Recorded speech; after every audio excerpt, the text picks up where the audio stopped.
which had been facing a head-on impact, was derailed by the debris landing on its path.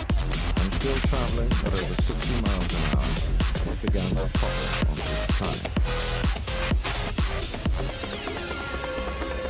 Here she comes, right at us.